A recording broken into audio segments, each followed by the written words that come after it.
and Bloom. More info at fullandbloom.com. In today's Full and Bloom Flashback, we revisit an old-school Full and Bloom interview with London vocalist Nadir D'Priest, a.k.a. Nadir D'Priest. On what a typical day was like for him back in the 80s, D'Priest said, "I never knew where I was going to sleep. I knew I would sleep with a girl somewhere in Hollywood, but I didn't have a clue where. I would stay up all night drinking and doing blow, listening to music and talking to people. Then I would end up with one or two, sometimes three girls, having a bit of outrageous sexual fantasies, girl with girl and girls with me. Morning comes, I'm still in bed with these girls. More dope, more drinks, more toys, etc. Go till 4 p.m., sleep till 10 p.m., and start all over again. I'm still alive. It's incredible." On Guns N' Roses guitarist Izzy Stradlin, who was a former member of London, D'Priest said he was a very easygoing guy. He was always coming up with riffs for songs. He was cool, smoked a lot, always cordial to me. We used to hang out at bars on the Sunset Strip. Here's a story for you.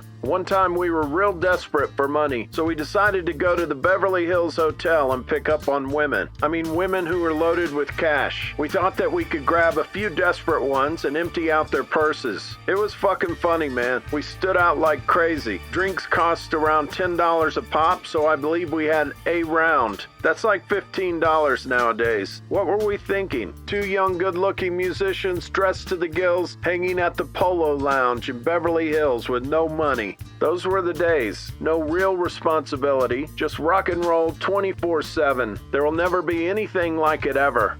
When I brought up that his former bandmate, Lizzie Grey, had told me that the reason why Izzy quit London was because Nadir had beat him up. He said, "Let's get this straight. Mr. Lizzie Grey never really liked Izzy, okay? The reason being, Izzy would come up with tunes and ideas." Izzy was a rhythm guitar player as far as Mr. Grey was concerned. I believe that Mr. Grey did not want anyone to write the tunes. He wanted all the credits for songwriting, which is fine if you're the only one with all the song ideas in the band. He was very insecure about this, or maybe just greedy. On our BMI publishing split, we had to renegotiate the percentage split between Brian West, Mr. Grey, and myself. Brian and I contributed a lot, and we wanted a fair split. We didn't get the split we wanted, but we took what we could. We wanted to keep things cool. We made things happen as a band, and for him to have that attitude is not unusual. We thought we were a team. Sad but true, it eventually came to an end. The Izzy fight? Well, the story is that I had a girlfriend. Her name was Valerie Kendall. She was amazingly hot. I met her in Hollywood. It was a small circle of hot girls in Hollywood. She hit on me and we had a bit of chemistry, so we started hanging out together daily and staying at her house at Westview Towers. She was in the middle of a nasty divorce from none other than Alex Van Halen. I was banging this girl. We were steady, so I thought. One summer day, I woke up and found a little leak in my plumbing. I was very surprised by this because I was only doing Valerie.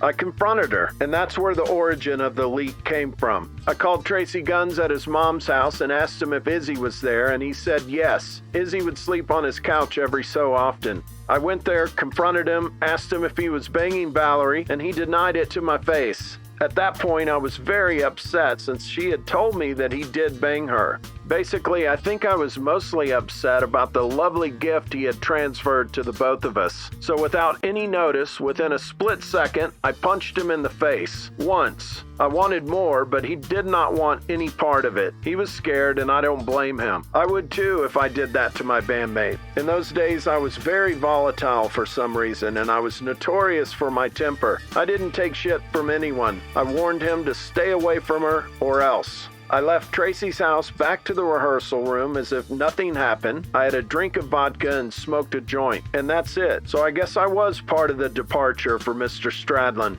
By the way, I eventually found out that she was a heroin junkie and was banging many guys, including Jeff Beck among some. In London, we explained the rules clearly to all, and one of them was that we did not bang each other's girls. Whores, girlfriends, sluts, groupies, any of them. Your meat was yours only. No sharing or proprietary control of all the pussy. The reason was that this would avoid any conflict between the band, and that way we would have no conflicts over an important factor. Can you believe how our minds worked? More news at fullandbloom.com.